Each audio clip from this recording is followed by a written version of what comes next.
Good evening. How are we?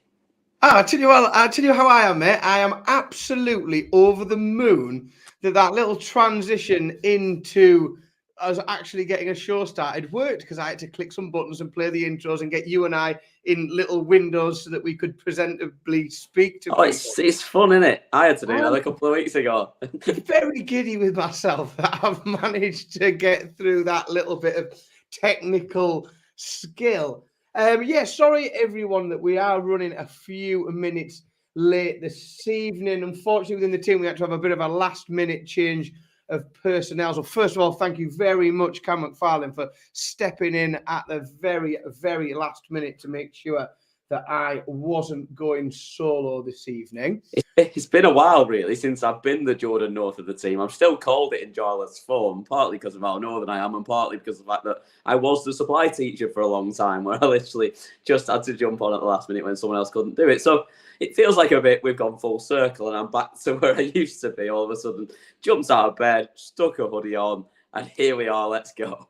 Well done, and it's very much appreciated from my end, mate. And I suppose we do get a few of these fallout bars where we sometimes, if we're honest, we clutch at straws for talking points, don't we? And we look for something to discuss. But I suppose tonight, let's be honest, everybody, no spoilers. You haven't tuned into us if you don't already know the result of tonight. Exactly, yeah. We spoil it every week because if you haven't watched it, what the bloody hell are you doing watching us?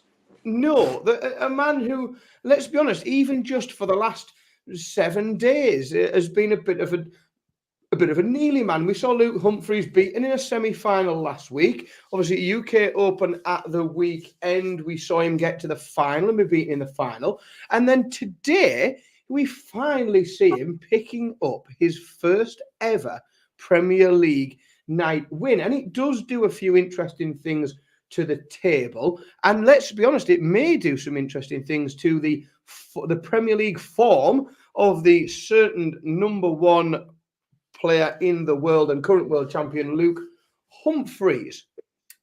We'll work through the games as we normally do. We'll start with the quarterfinals. We'll have a chat about how they went, and then we'll get on to a few other talking points as the night goes on. I think it probably makes sense, Cam, to start with the first game of the evening that was a certain world number one and reigning world champion Luke Humphries taking on a man who, I suppose there's been some mixed reviews, and he will come that he weighed himself on it this evening on his performance in the Premier League. But Luke Humphries, a 6-2 winner over Gerwen Price in tonight's opening match.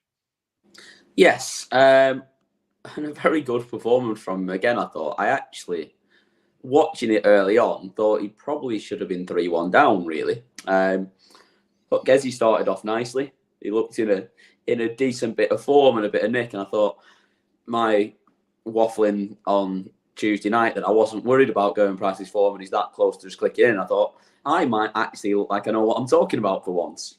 And then there was a bit of magic in leg 5 with the 1-1-6 from Humphries just to get himself ahead where it looked like he was in trouble on his own throw.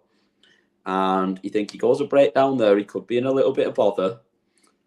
And then he never looked back, did he? It was an absolute clinic from there. And yeah, 105.5 average in the end. And to be fair, it felt better than that. That's the way he's playing at the moment. That these averages, he's so clinical that you feel like they're even better than they are. Yeah, without a doubt. Just quickly, a few hellos in the chat room. We've got, I'm not going to get through everyone because I'm halfway down the list now, but Jonah's in and Jamie's in and Sam's in as well. There's a few more up towards the top that I can't quite see on my screen at the minute. So good evening, everybody that's tuning in and joining us. Yeah, if I'm honest with you, Cam, when this match, as soon as we got to the Desmond and it was 2-2, and the way that Gezi was playing, I'll be honest, I picked Gezi to win this one in a close one. I thought it was a 6-5 Gezi Price. And 2-2 as well, yeah. Yeah, at 2-2, I remained very confident that I was on track. And then Luke Humphries, he just found that gear, exactly as you said, the 106 in leg 5, and then he just never looked back. I mean, you mentioned the 105 average from Humphries, 60% on the doubles as well, 6 from 10 is, absolutely. It was a really, really imperious performance. I think it's worth pointing out, and I think we can highlight Gerwen Price gave it a bit of an update on his Instagram, and I often have views on Gerwen Price's Instagram post, but for once, I think he's hit it absolutely bang on the nose. In that, Gerwen Price is not playing bad darts. Like he's averaged 97.5. His doubling was at 66. I think he's done a perfectly good job. I just think that he just keeps meeting people who are hitting their absolute A game, doesn't he? Yeah. He does just keep every now and again really, really bumping into people who are just not being beaten that day. I mean, that's it. What are you going to do when you turn up against someone who averages 105.5 and 60% on the doubles? You're going to lose 9 times out of 10. And the fact that he was right in this game for a good chunk of time early on, and possibly could even have been ahead, shows you how well he was playing. He sat on 48 when Humphries pinged the 116 to go in front at 3-2. That doesn't go all of a sudden. And after the first night, you didn't fancy it either. It looked like he blocked it. Then all of a sudden, it's a completely different game, and it's a breaker throw for Price, and he probably rattles through it and wins it himself. Yeah, absolutely. But an interesting game and an entertaining game all the same. But we are going to be waiting to see if Gezi Price is going to maintain that very steady tournament average that he's got, and if anyone else that meets him is going to slip into their B game and give you an opportunity of coming through the first round match. Now, again, into our second game, I know there were a few people who were tempted at the very good value offered by our title sponsors, BetMGM. Please do gamble responsibly. Gambleaware.org if you are going to have a bet. But I know there was an awful lot of temptation in the market this evening for a certain Mr. Rob Cross. We know 5-4 against a man that we knew was struggling with his shoulder. He's just silly money. And I know Van Gerwen's always going to be the favourite because of how often he does win. Because he's Michael Van Gerwen. Yeah, and exactly. The Premier League. But for me to have him that much of a favourite in this game against Rob Cross, I think was a little bit silly. And Rob Cross made it appear so. Because it didn't look. I sort of. I'll be brutally honest with this one. I had a few bits on that I was sort of on with at the time, and I sort of watched this game out of the corner of my eye while it was on. Whilst I was keeping track of the score and watching the darts go in, I wasn't able to listen to the commentary, so I wasn't fully informed on averages and what was going on. If I'm honest, I was really surprised when I saw the 97 average from Rob Cross because it felt like a lot higher. It felt like he was a lot more dominant in that game than what he turned out to be. And again, you sort of look at, you feel a little bit for Gezi Price in that he's posted a very similar average and he's played at a very similar level, but he's come off a wrong end winner rather than getting spanked 6-1, 6-2, sorry. Yeah, so really, really interesting game again, this one. And I know we talk a lot. So for the last few weeks, we've talked about there being 3 spots available. Yeah. And then Michael Van Gerwen has gone from back-to-back victories to back-to-back first-round exits. He's looked for a few weeks like we would not see anything other than a runaway leader. Do you think we're now going to see that closing pack concertina in a little bit? And will this become I'm not suggesting that he's not a banker for going through, but do we think that number one spot is going to come under a bit of pressure in the coming weeks? I think so. I think absolutely so. I mean, it all depends how bad that shoulder is, because he doesn't look great now. It didn't look great last Thursday when we were there.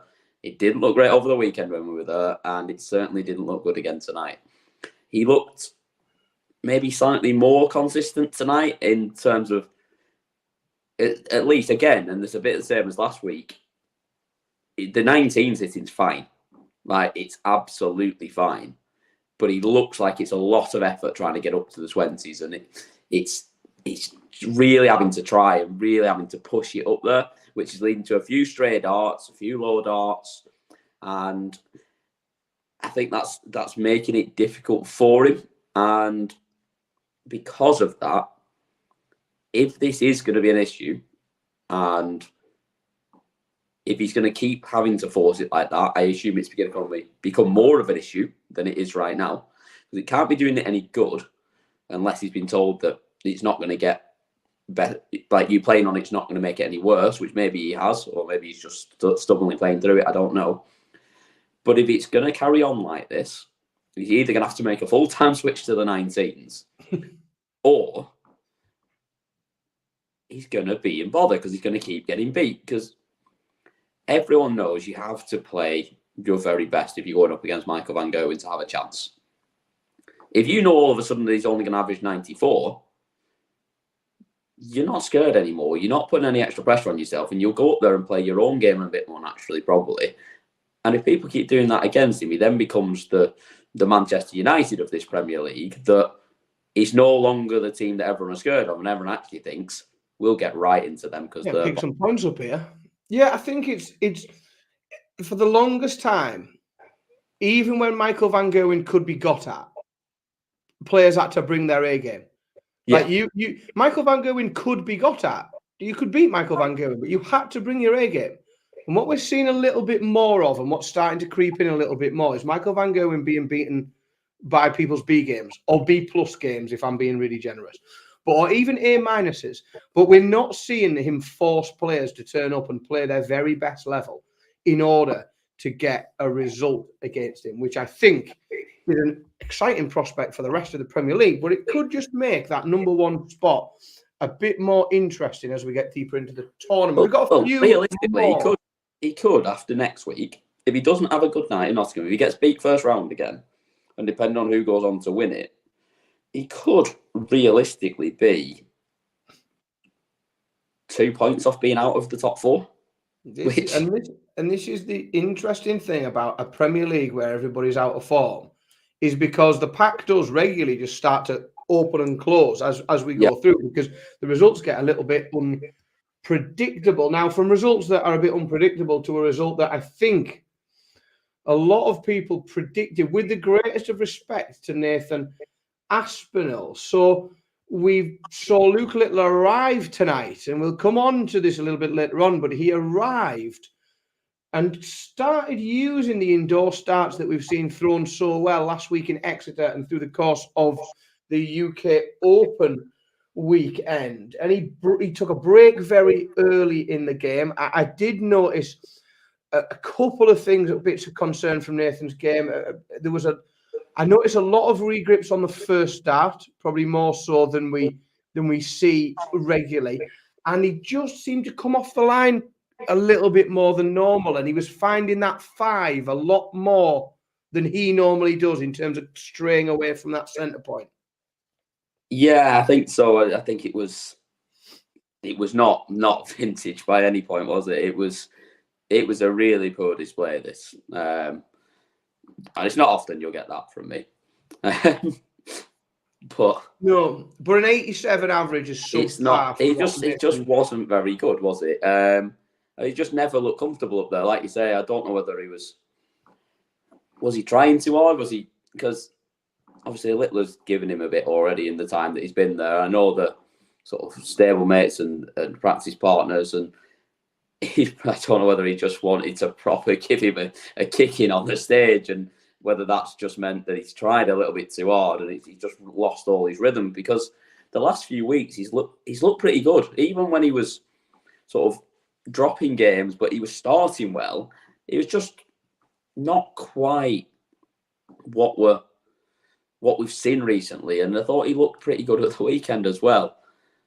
So I think one of the rare things that we saw was Luke Littler winning without looking spectacular. No, he was bobbins as well. Let's be honest. He did not play well in this game whatsoever. And I think if he'd have come up against any other performance that he's come up against in recent times, he gets sent home early today. No, exactly, and I think that's it. And that's what I was sat there saying as to the future Mrs. McFarlane as we were sat there. I said we were sat watching it. I thought any other performance from Nathan Aspinall in any of the previous 5 weeks, even when he's got beat and when he was struggling at the start, would have beat Luke Littler tonight. 100%. I think I definitely agree. But it just did not go the way of Nathan Aspinall this evening. And Luke Littler moved on to the semi-finals. And we'll come to those semi-finals in a moment after we've talked about our last quarter-final of the evening. A few more in the chat room. Preston is in, Joe's in, Anthony's in as well. So is Excalibur. Good evening, everyone. It's great to see you all in the chat room watching along and getting involved. So the final, and what I thought was probably the most interesting of tonight's quarterfinals, was Michael Smith against Peter Wright. I think both players we had or carried big question marks with them coming into this game. We did get an opportunity to see the lesser spotted PL15s, those almost classic Peter Wright darts on display. We've not seen the PL15s for quite some time. And we saw a level of consistency from Peter Wright that we've maybe started to see coming through in recent weeks. Just wasn't quite enough, though, was it, Cam? No, not quite. And this will be a lesser spotted game that I think we'll see throughout this Premier League. We didn't have a break of throw in this game, which is very, very rare in any game of darts, to be honest. Never mind just in the Premier League. When I'm playing. Yeah, absolutely. I think we saw this when we played last week. Correct. The throw is irrelevant. Like, he's utterly irrelevant at our standard. But yeah, it was another game that it felt like both of them were a bit below par and struggling a little bit. Wright started off slowly, but managed to nick that second leg to sort of stay in it.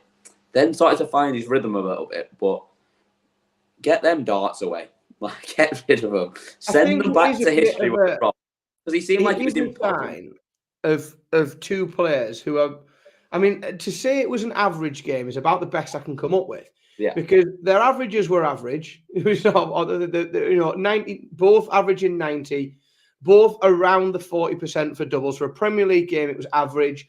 Neither doing enough to take a break off the other. So they were both just doing enough to hold, but not doing enough to break, and that just lasted.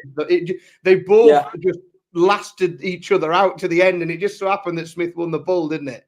Well, that's it, and it's just like it just felt like with Peter Wright, like 9 140s in there. It just seemed like with those darts, it was impossible for him to hit a 180. Like he had a few that just cannoned off and went low on the last dart, but were thrown well. So get them away, get the helmets back out, and just play with them, like, because these ones do not work. They're not good enough for what he's gone up there and wanted to do. But yeah, it was very much an average game. It was the joke we kept making the other day where he just put up averages, put the word average and just write underneath yes.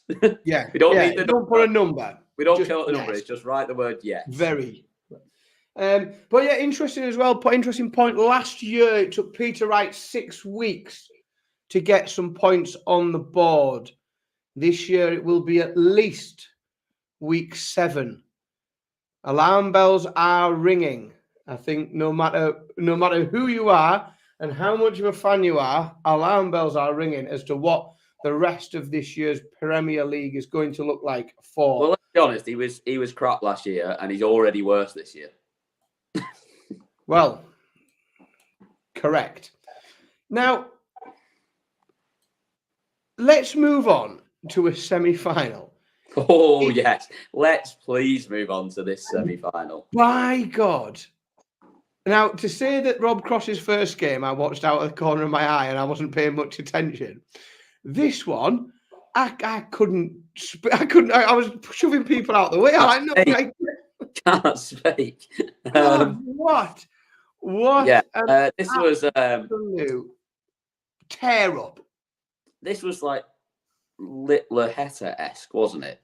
Like, oh yeah, it was that. It was just like from both of them as well. And again, I think bloody hell, if you find me players who have averaged 108, done 60% in their doubles, and got beat 6-3.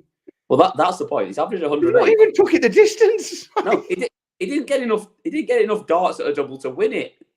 Like, he hadn't even had 6 darts at a double, and he's averaged 108. Like, at that point, you just don't really know what to do. And he had a little wrestle and pretend fight with Humphries at the end, and I just thought that must be how he feels. Like, he's just been battered, so he just wants to batter him. Like, yeah, there's absolutely no shame in losing that. But I think this is the moment where we did start to see that Luke Humphries is really kicking into gear in this Premier League format. It's a slower start than probably he would have wanted and many may have expected. But, the 130 for 3-1 up, that's when, for me, that's when we knew this was going to be a bit of a special game. Because at 2-1, let's be honest, like it could still, certainly where Rob Cross was playing, as soon as that 130 went in the fourth leg for 3-1 up to Luke Humphries, you just think, like, when it's your night, it's your night. And by my word, he looked like tonight was going to be his night, didn't he?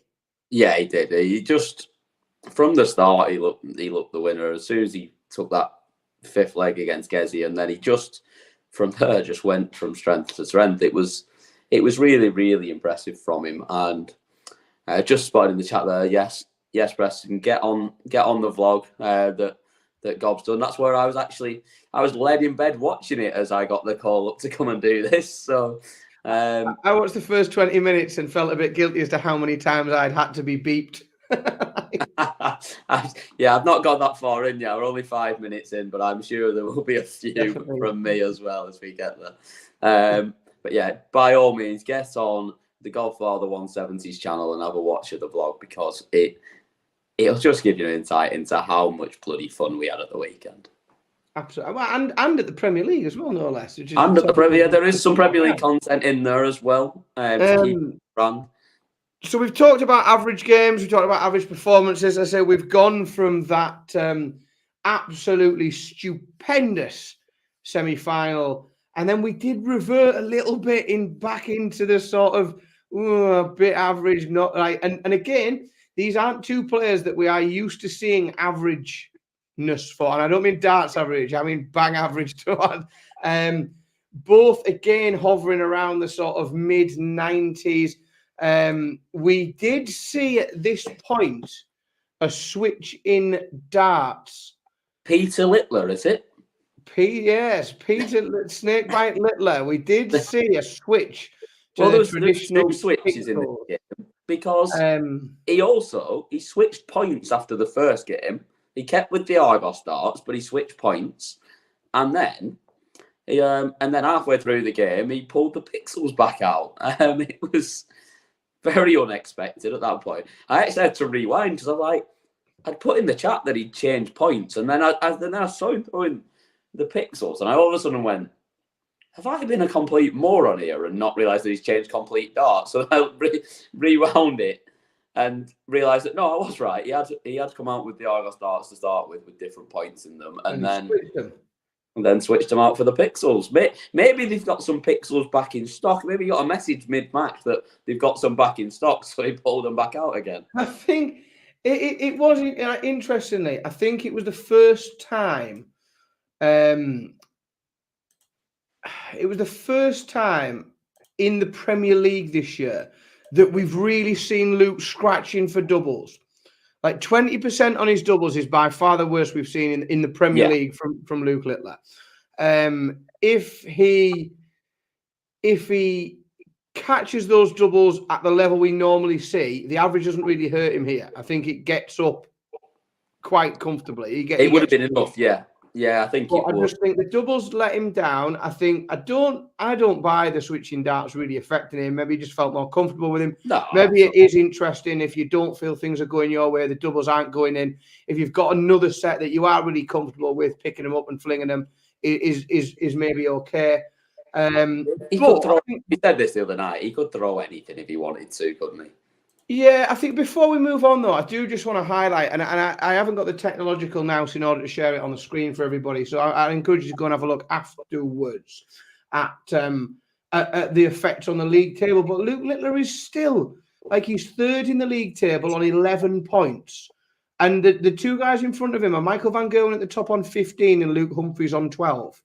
Yeah. So he's very, very much still in the mix, and he does seem to have fallen into that lovely little Glenn Durrant pattern of picking up points just every week. And if at some point he does pick up a night win, which, let's be honest, everybody expects him to do at some point, he then just solidifies that position in the top. And especially when there are those beneath him who are struggling for form, I think Luke Littler's still very well positioned as we go through, as is Michael Smith. It must, and we'll come to find in a minute. But Michael Smith finishes the night just 1 point outside the top four on 10 points, with Rob Cross and Luke Littler above him on 11. Again, Humphries in second on 12. So that pack is really, not only is it all tightening up, but it's also getting closer and closer to the man in number one spot, Michael Van Gerwen.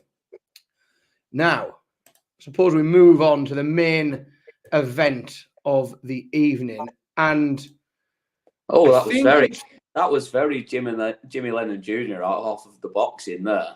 It's good, wasn't it? I'm trying to position myself for any and all opportunities that arrive in the sports media world, mate. The next time they take darts up to Bedlington, we'll be all right. Boxing, darts, anything, all of them. Whatever you need announcing, I'll get on that. I think, again, Michael Smith put in his best performance of the night in terms of averages and the being able to hit that treble 20. I think the game was played at an absolutely superb pace. I think it was an incredibly watchable final just because of the pace that they both threw at and worked at. But get that shot clock in. Luke, 100%. But Luke Humphries just looked unbeatable, didn't he? From the beginning of this game, he just didn't look at any point to me that he was going to be at risk of not winning this game comfortably. He just looked too smooth and too good and too comfortable. Yeah, I mean, he got to 5-1. He was averaging 109 again, which was ridiculous. And then he threw in two legs where I might have had a chance of nicking them, just out of nowhere. That was the biggest shock for me. Just a little trough, wasn't it? And it just went off the boil, and then he picked it back up again. But before that, it was just tremendous. The game was already won at that point, though. He was never losing 5 on the bounce. And I think that maybe was it.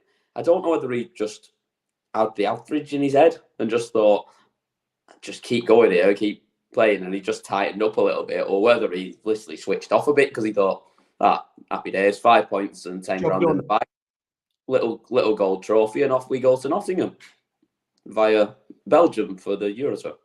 Yes, well, we've already talked about the league tonight, and I haven't, as I said, I haven't got the technological nous to put it on the screen. I encourage you all to go and look it up after you've finished enjoying us, and after you have visited our YouTube channel, where the interview with tonight's winner, Luke Humphries, will be shared. Our man in the venue, Phil Bars, is there talking to Luke Humphries. It's unlikely that interview will be wrapped up, recorded, and uploaded in time for us to show it on this show. Little teaser for you. Just have a little look out for the background when you see the interview.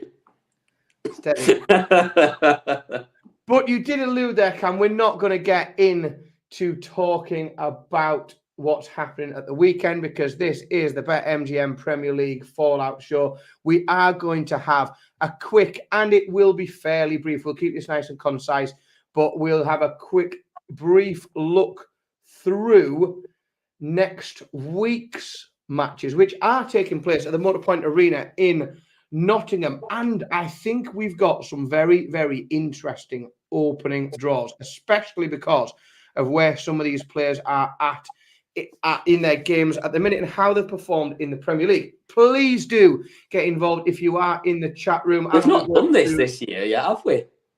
What's that?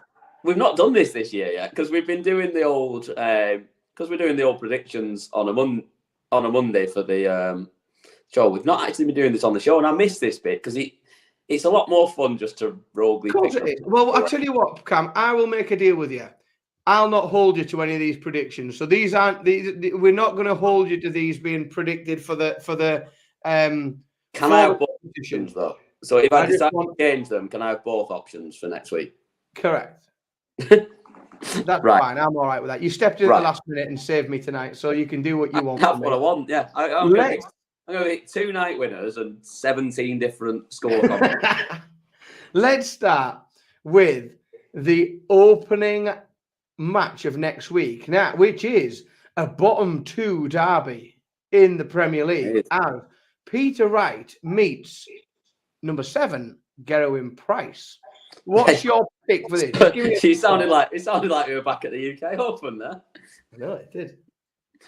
In the chat room as well, feel free to drop your predictions and scores in as well. But Mr. McFarlane, what are you going with this one? So this feels to me, well, we're maybe beyond must win, but if he doesn't win this next week, Peter Wright, against a Gerwen Price who keeps managing to get himself beat despite playing okay, then he's done, and he might as well just turn it in and give everyone a bye. And I think it's turn it in and give everyone a bye time, because I think as he wins this next week, I think his level is a little bit above, even though he has been getting beat. I think he's playing better than Peter Wright is, and I think he wins it by 6 legs to 4. It won't be massively comprehensive, but it'll be enough. Ooh, well, I had that. I had this as a Peter Wright 6-4 win, because I think Gezi Price will continue to average about 97, and I think Peter Wright will find just enough to come through this one. Harry's gone with a 6-4 Wright. He's agreeing with me on that one. And we will keep rattling through. We'll push for time. We'll go straight into a score for the next one, which is a repeat of this evening's final, and it's Luke Humphries against Michael Smith. I think we've got to stick with repeat result, I think, and I'm going to give Bully one more leg. I think I'll give him 6-4 again, but 6-4 to Humphries. Well, I was going to go very similar to you and thinking, well, I'm going to use all the recent information and research that I can in order to come up with what I think is going to happen in this one. Which is what I watched about 4 minutes ago. Well, correct. Ago now. And I think it's going to be a Luke Humphries 6-3 win. Oh, you're giving him exactly the same result. I like it. Yeah, and so does Harry as well. He's gone with a 6-3 win. Preston's gone. We've even got the comments up on the screen and everything. Look at this. Look at me go. This is my big audition. Preston's gone with a Smith 6-4 win. He's gone against us all there. Here is a bit of an. Is it intriguing, or is this just a cut and dry because of the way everybody's playing at the minute? Quarterfinal number 3, Michael van Gerwen against Luke Littler. Where are we going with this, Cap? Again, we're going to have to use recent information. And the key bit of recent information is that Michael van Gerwen's shoulder is not very good. So, at least that's what we can take from what I've seen from him. So, on that information, the recent bit of information that I've seen tonight that I'm not taking into account is Luke Littler's performance tonight, because I don't think he can play that bad again. So I think he wins this and wins it by 6 legs to 3. Well, it's interesting, and I know we do align sometimes on our thinking, and we do. I wasn't going to go 6-3. I think the rationale is sound. I think I can't back Michael van Gerwen at the minute against a player that's in the form that Luke Littler is. Again, granted, tonight we saw a bit of a drop off from him. He still got through his first round game without any bother. I've got this as a Luke Littler 6-2. I think he comes out absolutely flying next week, regardless of what happens in Belgium at the weekend. Harry's with us again in terms of the pick. He's gone with a little bit tighter with Littler on a 6-4. And Jamie's gone. Jamie's gone. He's 5 minutes behind. Jamie. He's gone Smith 6. So you with the comments. Apparently, he's watching on a fire stick. That's what it is. He's watching like Harry Kane as Mick just dropped him in it yesterday. He must did you be see that? On a delay on one of them dodgy sticks. Yeah, Jamie's also gone with he's gone with a 6-1 Littler win. Thinks MVG is in big trouble. And the last quarterfinal, we'll do quarterfinals, and then we'll do a night winner. Your last quarterfinal to pick from is Rob Cross against Nathan Aspinall. What do we think's happening there? I don't like to pick against Nathan Aspinall, but going on recent form, especially tonight, Rob Cross looked really good. I don't think Rob Cross could have done any more tonight. And I know Nathan can play a lot better than what we saw tonight, and I think he will. You just can't rattle Rob Cross at the moment. Like, he didn't even get rattled when Humphries was throwing everything at him. He was still performing and still going well. He just got slightly outplayed. At the moment, I don't see Nathan Aspinall having 113 average in him like Luke Humphries had to do to beat Rob Cross today. I think if he plays well, Nathan will average 100, 102 maybe. But I think Rob Cross still has enough to get through that. And Nathan will push him, but get beat 6-4. Yeah, at the moment, I refuse to back anyone to beat Rob Cross in the opening round. Yeah, of a Premier League night. Just picking up points. He just looks imperious in those opening rounds. I think it's. I'll let it go tight, and I will go 6-5, but it's a 6-5 Rob Cross win for me in that opening round.